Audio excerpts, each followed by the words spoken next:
Welcome to Journal Entries. This week I'm sitting down with Talia Anderson. She's a newly self-published author of a book called The Tools Within. It's all about emotions. So as soon as I found out about her, I knew that I had to sit down with her, and I knew that you guys would be super interested in her. She talks about understanding your emotions and expressing them, but we also go into helping our kids understand their emotions and expressing them. We talk about daily overwhelm and how to actually process that. I told her that journaling is the main way that I process emotions, and she gives a suggestion or two on how to do that when you don't even have 5 minutes to yourself because you're so busy. She helps us safely express our emotions, and she even helps us come back from yelling at our kids or even hitting our kids or doing something that we're not proud of as moms, how to actually bounce back from that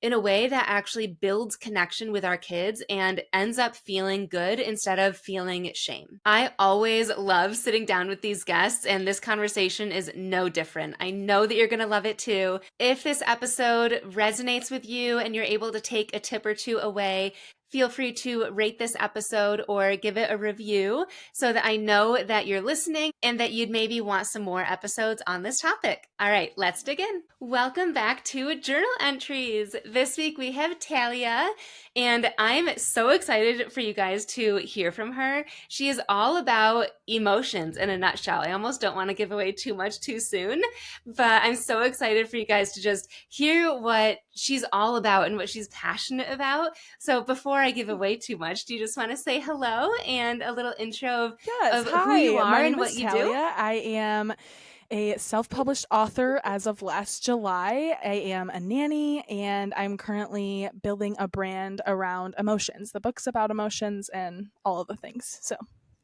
Yes. Yeah. And if you're a listener of Journal Entries, you know that this whole podcast started based on emotions. I started this podcast a little over, well, about 2.5 years ago. And I was not literally reading from my journals, but I was like recapping my journal entries that were heavily, had some really big emotions in them. And Talia is all about not just understanding your emotions and like what we're going through, but also then expressing them. So, do you want to start off just sharing, I guess, both of those things? And like maybe what is the difference between understanding and how do you start understanding and then maybe moving yeah, into for sure. the So, I feel like it expression really piece is like later? a two-piece type of thing. So, understanding it really comes from being able to identify and like understand specifically what it is that you're feeling and from what, right? You have to understand like why that was happening and where that was coming from. And then the expressing side, it's more of that like control piece. It's like once you identify it, once you're understanding it, it's like how are you going to let that out and express it to the people around you, and how do you manage not letting it just like completely blow up or completely take over, and really just like being able to have those little techniques and ways for you to express it in healthy ways and recognize it. And so like that understanding piece is like the first part. It's like, okay, I need to understand where this is coming from, what's happening. And then that second part is now how can I express it? Do I need to have a conversation? Do I need to go and just meditate on it a little bit longer? Do I need to go for a run and like get it out of my body? And like what are those things that you can do to really like let it out? I love that. So the expression piece is more so like an action before you actually do it, Right. before And you I'm super air it like out into the internal. I open. like think about everything. And so I feel like it helps specifically with emotions in that control side of like not just yelling at people and blowing up. It's like, how can you identify it and understand it quick so that you can let it out in a better way so that like those pieces aren't as broken up, but they're like flowing. Yes. Okay, so let's start with understanding. So, the number one thing that I hear from my listeners is that they're overwhelmed. Like on the daily, they're overwhelmed. They're busy. Like, as I feel like this is almost every woman, but like we've got to-do lists that never end. And like once we cross one thing Yeah. off, something else gets added to it. And we've got post-it notes everywhere. And it's just like stressful. But that's like as Mhm. deep as a lot of women go. So, what would you suggest? to actually Right. So again, understand that I what's feel like that beneath really that. comes down to like identifying everything that you feel like is overwhelming. Like I totally get overwhelmed. I am somebody who signs up for way too many things. Like recently, I'll just give you like a preview. I'm an author, which means I'm managing like marketing myself since I'm self-published. So I'm trying to get like book school visits, and I'm trying to get like vendor shows, and I'm sharing myself wherever I really can, and I'm emailing people and talking to other people, and then I'm also trying to think of like what can I add value with, and like what's the next thing to bring in. And then with that, if you I don't know if anybody knows much about being a self-published author, but at first it's not that great of money. Like you don't really make anything, really you're just spending it all. So now I have to have a job on top of that, and I'm managing nannying like almost full time. And then I'm also managing, I was a coach for a high school cheer program, and I was the head coach of the varsity program. So I was managing like 5 days a week there, and then the behind the scenes of like organizing and all the things. So like I get the overwhelm. I'm here, I'm trying to manage working out still with all that going on. um and it really like recently it comes Yeah. down to identifying like what's overwhelming you and why. Like is it just that you have too many to-dos, or is it that you're no longer being fueled by those things? And I think it really matters to be aware of like what is it that you enjoy doing and that you get fulfillment from. And for me, like reflecting on mine, it was like I was overwhelmed because everything I was doing was pouring out of me. And like my favorite thing is reading my book. Like I love doing the book stuff with people because it's just so fun to share it and be in person. But that's not my full-time thing right now because I'm so new. I'm not like this popular famous person, right? So it's like it's so such a little part of my time and my months or my year that I needed more of that. And so with cheer and with like nannying, it's really important that you can find ways to like express that. I feel like I'm getting a little bit lost. What was from what the question you fully said? I'm like going deeper, but I feel like it's really important that you identify those Yeah, no. specific things that are overwhelming you, and then knowing like what is it that's overwhelming you? Are you just not pouring in yourself in other ways, and are you giving too much right now? And how can you not necessarily get rid of those things? Like I don't want to just stop coaching, right? Because you might still love it, but how can you fuel yourself before it or after it so that you don't get so drained from those tasks that you're doing? I love that because I think when people start to question, their overwhelm or whatever the feeling is, they might ask those questions of like, okay, what is it that I'm feeling or why am I feeling this way? But you even went like that next layer of like beyond just like the why. It's like, I don't know, I feel like it's that next layer of like, it's Yeah. actually I'm not lit up by this anymore. And then it's like, okay, well then that's another question. That's a Mm-hmm. whole other, that's not overwhelm anymore, right? That's something completely different. What am I lit up Yeah. by? Or why am I not lit up by this? And what can I do instead? And it's Yeah. this like And rabbit hole that that in you go itself is down, right? overwhelming. And then that's not even including all the emotions you're feeling Yeah. just from being stressed out and overwhelmed. It's like they're all like circling and you don't know what to do, right? So it's really important to like find a way to ground yourself. But yeah. hmm So I'm curious because I do all of this via journaling because for me, you're right, like all of it is kind of overwhelming and journaling allows me Yeah. to slow it down, like slow my brain. I feel like you and I both are like talking faster even like as we as we get into these emotions and journaling is like okay, like slow it down. I feel overwhelmed Mm-hmm. and like oh my gosh, I'm not passionate anymore and like I'm able to process it more. Do you also journal through this or like what how do you suggest Yeah, for understanding me, all of this so that's I do going on journal. internally? It's not as consistent as I would like it to be. But what I like to do, since I'm jumping around all the time, like from job to job, is like specifically just like silence. Like I just won't have the radio on, and I just won't have like anything playing while I'm driving, and I'll just like be in my own thoughts. And for me, I feel like that allows me to kind of get rid of that noise, that overwhelm, because now I'm able to just think like, okay, wait, why am I feeling that? And like ask myself those questions while I'm alone. And I feel like that really helps me to just like stay centered or like get refocused on what's next and like be able to pivot because I find myself getting even more overwhelmed when we're listening to this and that. And specifically with kids, I can't even like imagine have like it's hard to turn them off, right? In the car ride, like you can't necessarily have silence. So it's like finding those ways to Yeah. get it out, or like, oh, like I don't know, turn on a show for them, but go in a different room so that you're not listening to that show too, something like that. But for me, it's silence that helps me a lot. Even just like a walk outside with nothing as well, like that's always been helpful. But I live in Michigan, so I can't always do that.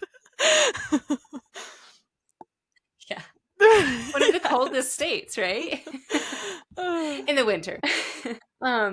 I love that that's your answer because a lot of people want to journal, or at least they tell me they want to. Maybe it's because they're listening to my podcast, but it's just not realistic all of the time, especially for moms, that are bouncing from like activity to activity, whether it's for themselves or their kids. And that sounds so simple to do. Like you're already Yeah. driving, just turn the radio off, especially if you're alone, or like put the windows down maybe and like have that fresh air hit you or something. Like there's small things that you can do that could give you that fresh perspective that's not like sitting down to journal even just for 5 minutes. That does seem like, Yeah. 5 minutes is like gold Yeah, sometimes, for right? That sure. people don't feel like they have that. Yeah.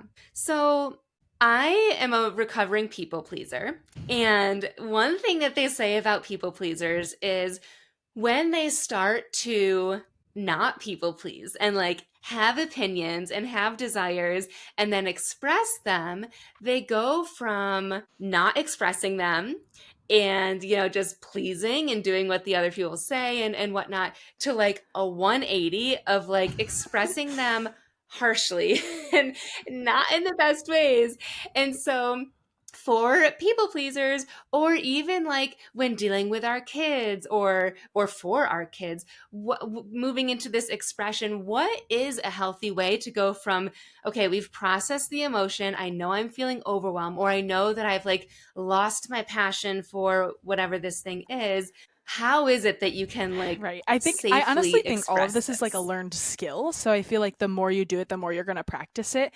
But I do think that a part of that, like why it's still so harsh, is because you don't actually want to do that. Like you're still like pushing against it because you are such a people pleaser. Like you actually enjoy pleasing other people. Like that's where you get your enjoyment from. So when you try to just like not do that anymore, it's like a almost like you're pushing against a brick wall, right? Like your body, it's naturally wants to please people and you're forcing it to not to because either somebody told you it's not healthy for you or you started to recognize that you're doing it too much, right? And so I think it's important to have those Mm-hmm. understandings and like reflections again, like sit down and like really figure out when is a good time for you to maybe please other people and have that like comforting side of it because you enjoy that, and then when is it like, okay, where is the people pleasing becoming too much and where are you kind of giving up what you value and it's actually causing you to drain yourself? What are those things? And that now that you know that those are those things, I feel like you can kind of find more of a comfort in letting them go. Like now you know there's more of a purpose to it, is what I'm trying to say. Like once you find the important part of it, it'll be easier for you to nicely let someone down and realize like I'm not I'm not hurting their feelings. I'm just telling them I can't do this because I really can't. Like I really have something else going on, and then it kind of takes out that like mean part of it that I feel like a lot of people pleasers feel like they can't say no because that's rude and they need to help people. And it's like, no, you can still help people, but Mm-hmm. you can't help people if you're not helping yourself first. So finding those small ways that you can help yourself first and then also give back later to still fuel that little side of you that loves helping people, but making sure that you're like helping your values and taking care of yourself. And I know that part is like way easier said than done, but I I love this topic because I feel like my mom is a people pleaser and she's like in that stage where she's trying to figure out how to like hold her boundaries, and she is like kind of like angrier about it like more recently. And it's so funny to me because like you said, like she did a whole 180, but it's like I'm it's almost like for the people around you, you can be proud of them too because it's like, wow, like you would have never like said anything close to that before. So like even if you feel like you're being harsh right now, I don't want you to like go back. Don't like flop back 180. Like like be proud of yourself for being able to even say no now. And then now let's just address and find ways that like you can maybe feel a little bit better about saying no, because you still obviously are having that pushback from doing it. So like how can you feel good doing it now? Yes, it's funny that you bring up that example of your mom because I last night, not that I should be practicing my boundaries on my 4-year-old, but last night my 4-year-old wanted it was just one of those nights where he was like, "I'm hungry. I'm hungry. I'm hungry," as he was supposed to be going to bed.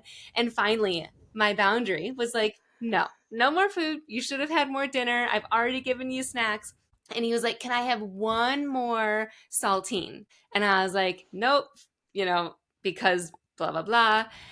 And finally, he was just like bawling his eyes out, and I was like, "Fine, I'm gonna get you one more cracker, and then that is it. The kitchen is closed." And I'm like speaking more harshly. And then anytime I do this, he starts crying. He says, "You are Oh, frustrated," and he's like identifies how I'm feeling and whatnot.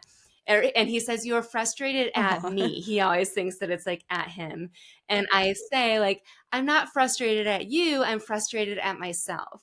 And last night was the first time, because I've said this before, because I don't want him thinking, and it's true, like, I was frustrated that I was going back on my word. And like, I was people pleasing my son, which is something that I talk about, right?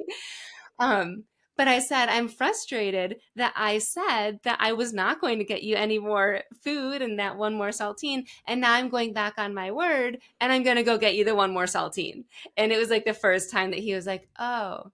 And I'm just kind of picturing you in this Yeah. situation, but as a 4-year-old. And he's the one that I'm practicing on, Yeah. like holding my boundaries. But for someone that's not necessarily people pleaser, but is experiencing overwhelm or anxiety and they need that outlet, how would you express that? Um, do you mean like that stress and that, how do you express that part of it?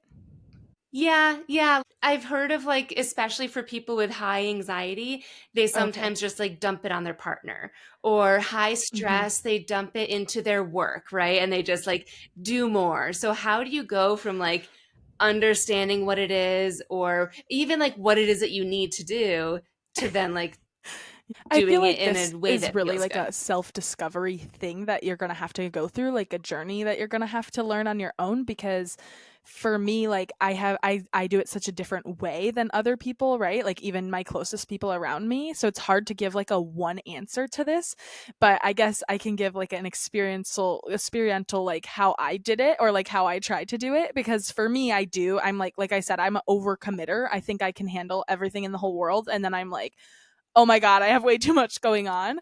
And so again, it just comes down to being aware of that and then knowing what it is that will help you. Like for me, I know that my workouts are going to help me feel better if I make sure I get it done every day, so that that's not like one more thing that I'm mad at myself for not doing. So I make sure I get that done like right in the morning so that I know it's done. And that has helped me like feel better about that overwhelm, because I'm like, oh, okay, I did this and that was my priority, like on my self to-do list, if that makes sense. Like what can I do to better myself, and it was work out. And so Mhm. like I know I checked off at least one thing to better myself today, and now that I'm going into like work and I feel stressed out about it, I actually feel a little bit better because I was able to take a little bit of time for me, and just able to like move through it rather than just going straight to work. And then now I'm mad that I didn't get a workout in, and now I'm stressed because I have so much going on. And it was like, no, I got to move my body and I'm proud of myself for that. And now I can come here, and even though it might be a little bit stressful to be here, I feel that much better because I did something for me before I got here. Mm.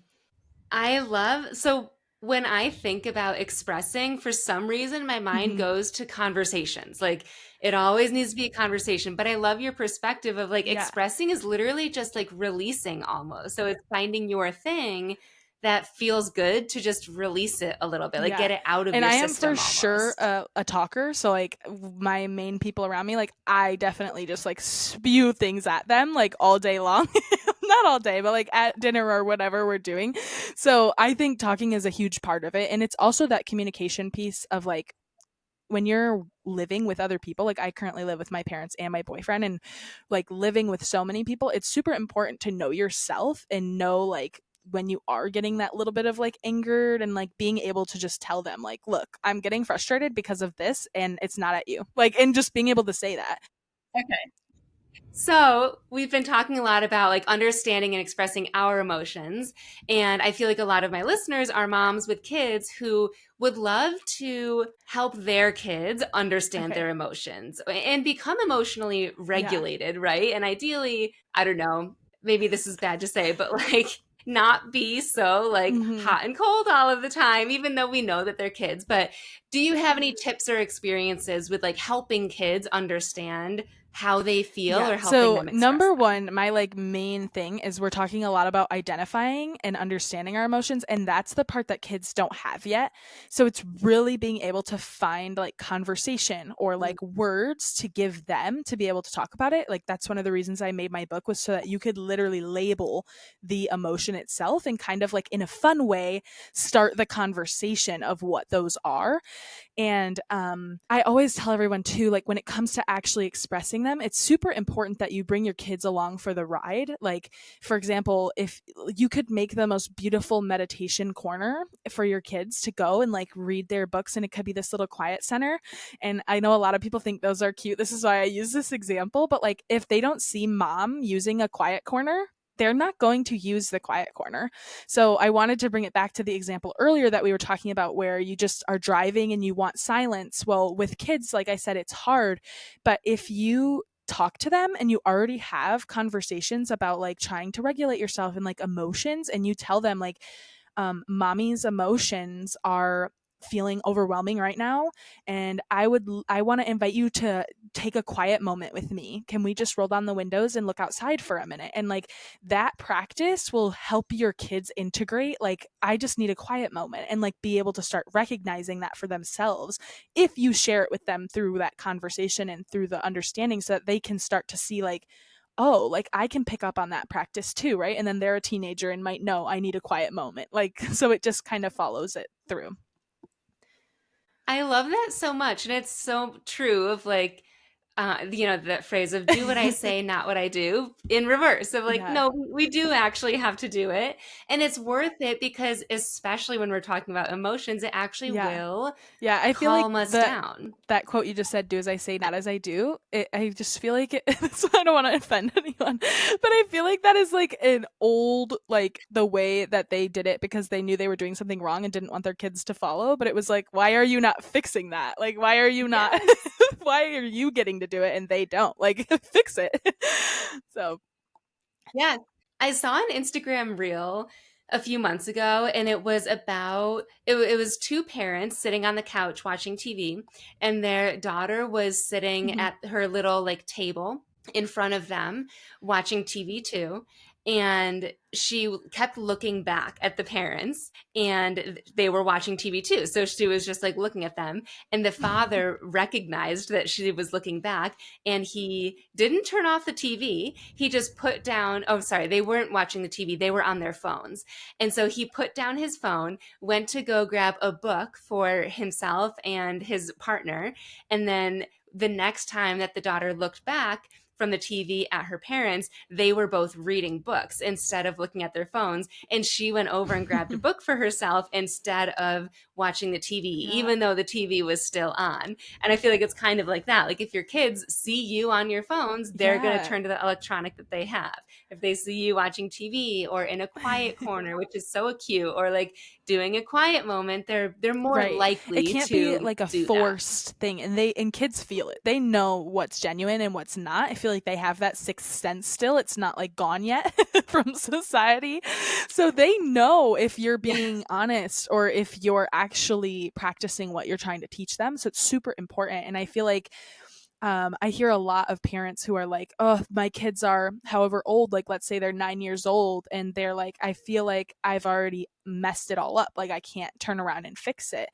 And I I just think that that's the perfect Mm. time to fix it, because your kids, they can have those conversations with you in like a deep way now that they're 9 years old, and you can literally talk to them about it and learn with them. And now you're inviting them to learn with you, and you're just building this amazing like foundation for them, even if it's at 9 when you get started, or if it's at 2 when you just had them, right? Like, it doesn't matter when you start, it just matters on the way you start it and how you integrate it into your life. And if you just try to do it by yourself, your kids aren't gonna, they're gonna be confused, and it's gonna actually be harder for you. But if you're able to find a way to, like I said, like, mommy's trying that new thing where I take better control of how I'm feeling, and I need you to do it with me really quick, or like, and they're not always going to listen, but even just having that conversation alone will help start like transition that and help you guys fit it in. Mm. I think that's important to note of like you have to say something, like have the Mm-hmm. conversation without forcing it so that it's not just like you're doing this on your Yeah. own and like hoping that they see.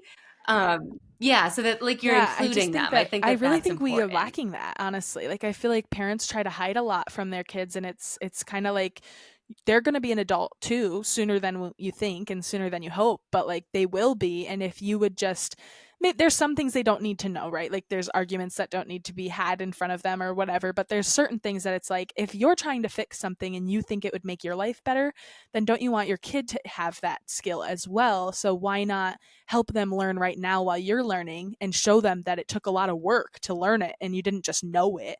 And then they have like that other side of it where they Mm. know, like, oh, remember that one time my mom fixed this, and now I, like, with this inner knowing that you don't actually think about. It's like you're self-conscious, but like your subconscious, I mean. So like their subconscious will have this foundation to be like, oh, I have to do a lot of work sometimes to change things, and that's okay. It's going to take time, and I can be along that journey because you did it first and showed them that example that they're allowed to do it.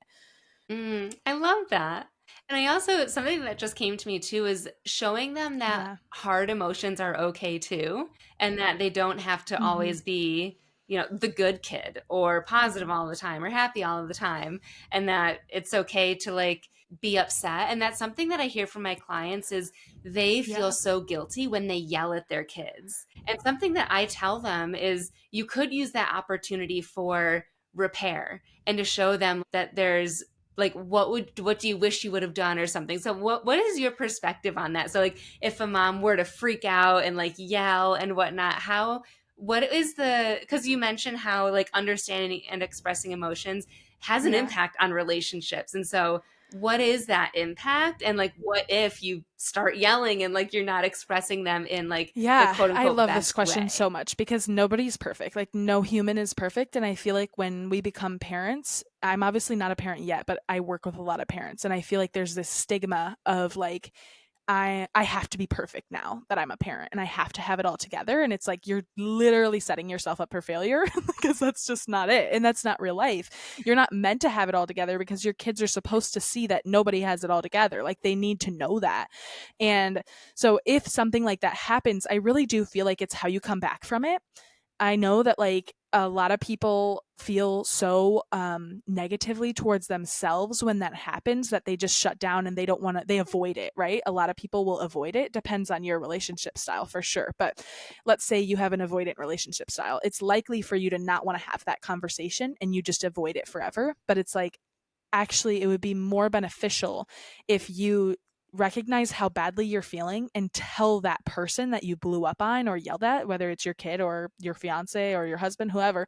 Like, it's better for you to go and be like, look, I know that I messed up and I feel really bad that I yelled at you, and that wasn't the best way for me to express that emotion, and I'm really sorry that I took it out on you. And like, it doesn't have to be this perfect conversation. Like, it literally can just be an apology, and you can share like, I am working to do better on that, and this is what I'm going to try to do next time, and I'll continue to try to do better. And like, even just that is so comforting. Like, if someone said that to me, like, without me having to go over to someone and be like, I really didn't like how you just reacted to me, if they came to me first and said, you know what, I'm really sorry, I took a few minutes for myself, and I recognize that I didn't react in the best way, and what happened did hurt my feelings or it did upset me, but that doesn't I do feel bad about how I showed you that it upset me. And so I would love to just talk through it if you're willing to. And I'm sorry for how I did it, right?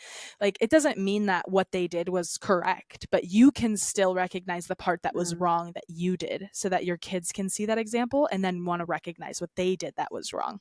And it really won't happen if you're both always saying you're right, even though you know you're wrong. Like, it's important to show those examples. So, like, maybe your kid just hit you and you decided to hit them back. Like, you're going to feel really bad about that because you know that's not what you wanted to do, but it was like like just like a reaction, right? And so if you go to them and say and they're upset now, like, I'm really sorry that I hit you, it like almost like could debrief the whole thing, like, and now they're going to realize, like, well, you know what, I'm kind of sorry that I hit Mhm. you too. Right? Like, I don't want to do that either. So it's really just Mhm. that communication aspect Yeah. of it that's missing and in life right now, that I feel like, don't be afraid of the conversation. Like, just have it, just talk. Like, it just helps so much if you just Yeah. talk through it. So in those situations, more so like Yeah. acknowledging versus blaming. And I think too, acknowledging specifically without Right. Yeah. repeating like Yeah. what just Really happened, being right? able to, again, like, take that time and have those things that you, like we talked about, like just knowing yourself enough to be like, okay, I don't have the skill yet to be able to acknowledge how I'm feeling right away in the moment. So I need to be able to catch that I'm about to be rude as soon as possible and say, I need 5 minutes.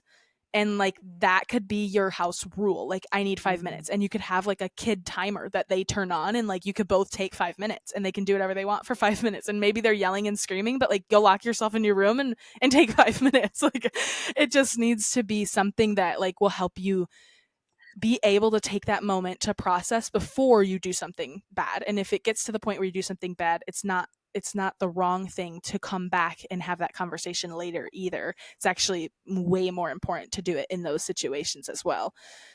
I feel like this is so many permission slips of just like it's okay to, leave your kid for 5 minutes. It's okay to like do a bad thing, yell at them or hit them or whatever it is, but then like show Right. up and repair afterwards. And Yes. like all of it is okay. It's all about like acknowledging how it made you feel Yeah, and and how I it really made them think feel that and all of it. there will be more growth for your like family if you're able to come back together and like work through it rather than just like leaving it unsaid, right? Because if you're leaving it unsaid, like, people make up their own like beliefs on what it means, then they write their own meaning towards it, where if you guys can come together and talk about what it meant to you and then you find that middle grounding, now you both know the meaning, like the same meaning, and you can move forward with that rather than both of you coming up with your own meanings on what happened, and then it just escalates the situation later and more and more.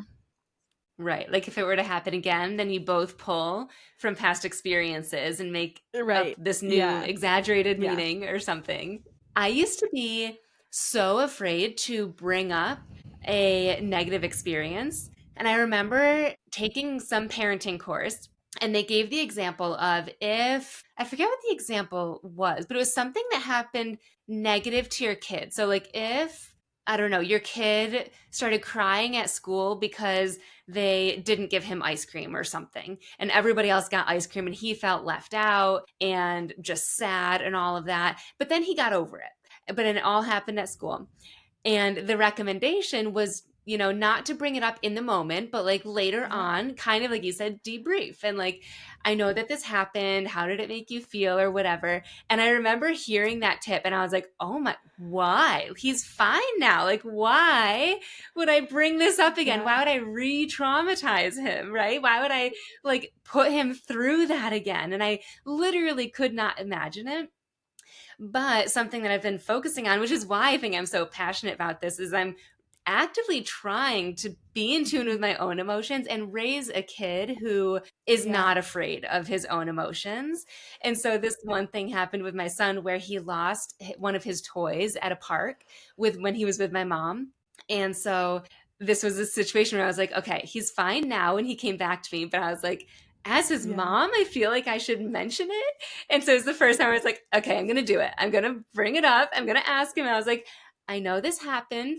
How are you feeling about it? And he looked at me and he was like, I feel really sad. And I really wish that I had it right now. And I was just like, yeah, I I would feel sad too. I just kind of left it open ended. And he was like, yeah, but I hope that I'll get another one someday or something. Like, so, it was so regulated. And I was like, Yeah.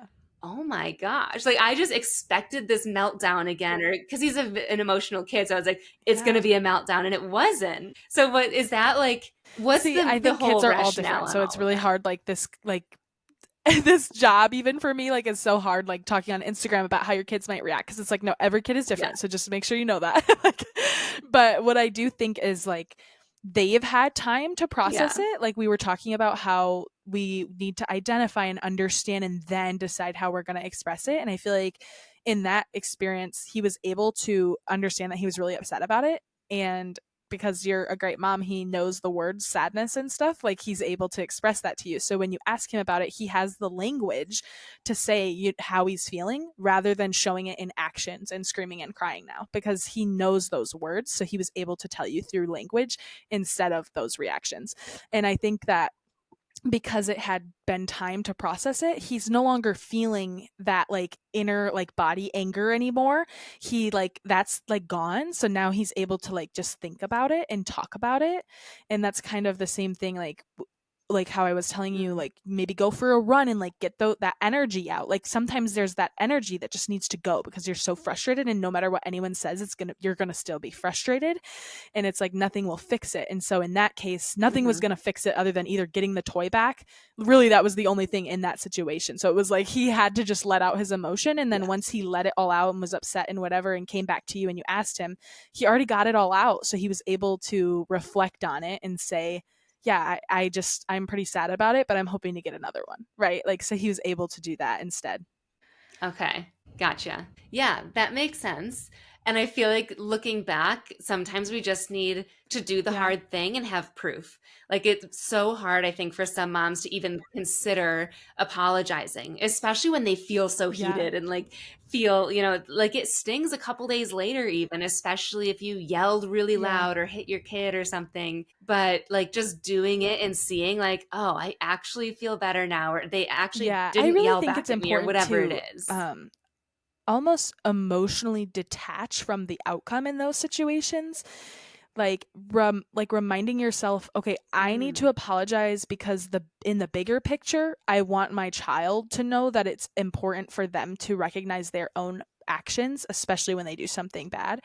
And so I think that it's like letting go of your ego in that situation and being like, okay, even though I am still upset with them and I don't really want to apologize for this because it made me so mad that I think I could have reacted that way. It's like, okay, I could have reacted that way, but do I want my kid to react Yeah. that way? No. So what do I do? I need to apologize and, like, not allowing that to affect what you did. Like, it is what it is. It already happened, but remembering that bigger picture, that this is going to help them recognize and help them understand how they should react and how they should express themselves to other people. And then also that they probably should say sorry if they yell at someone or whatever, right? So it's just like remembering that foundation that you're setting for them, Yeah. that example. That's a really good thing to note because there are parents that think that way.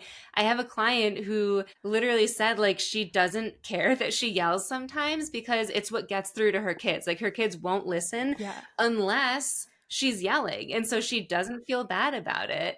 But you're right. And like zooming out, that big picture would change how she might show Yeah, up and it's after not the easy. fact that Like, she I yells like thinking about sometimes. that situation specifically, like, let's say she decided now that she doesn't want to yell anymore. Well, her kids are so accustomed to that, so it's going to be a hard transition to, like, get them to understanding, and that's where that communication side comes in, like, where Mhm. she really needs to tell them, depending on their age, if they're too little to understand. But if they're like 6, 7 and able to understand what's happening, like, you can tell them, I really don't like that I've had to yell at you for you to listen. So what can we do for you to do it before I have to yell? Because I don't like feeling like I need to yell. I don't like yelling.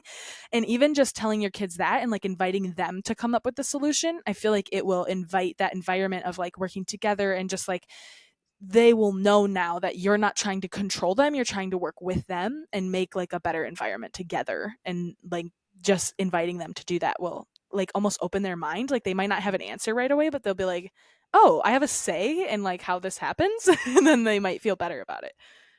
Yeah.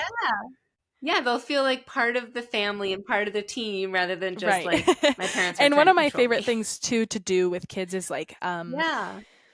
like pretend play, especially if they're doing something constantly that you don't like or like that continues to get a reaction out of you. Like in a nice moment when everyone's kind of calm, bring it up and come up with like a tool. I used to use like behavior cards, and I had these two little girls that I was working with. They were twins and they were four, no, three. And they just did not listen at all. And I felt like it was so chaotic all the time. Um, and so I finally had like a red card, a green card, and a yellow card. And everybody starts on a green card in the beginning of the day. And I had to explain to them how the cards work. So like we used the furniture, like climbing on it and jumping on it as an example. And I was like, okay, so what should you do when I ask you to get off the couch? And I would have them show me like how they get off the couch and like listen properly. And I was like, see, that gets you what color card? And they would like say, oh, it's a green card. And then I would say, okay, now I want you to get on the couch and I want you to jump around. And when I tell you to get off, I don't want you to get off. I want you to keep doing it. And so then they would do the wrong thing. And in that moment, it's like so Yeah. funny. So you're building that connection too. They're like laughing at the being bad and like blah, blah, blah. And you're letting it happen. So it's like a funny moment for you guys to connect. But they get the idea. They're able to tell me that would get a yellow card. And then if you tell me again, it's a red card. And now I know that like my actions are causing these reactions or these next steps. And like it's super important to have that. And like with Mm. little kids, especially the example like that, like acting it out will help them understand because they don't necessarily have all the language. Right. It's so hard to remember that kids don't have the Right. logic that we have, right? And like they don't think the way that we do. And we know this Yeah. on a fundamental level, but like, I don't know, we just think that they should understand that they should get off the couch because we have to do this, or just because they shouldn't be jumping on the Yeah. couch or whatever.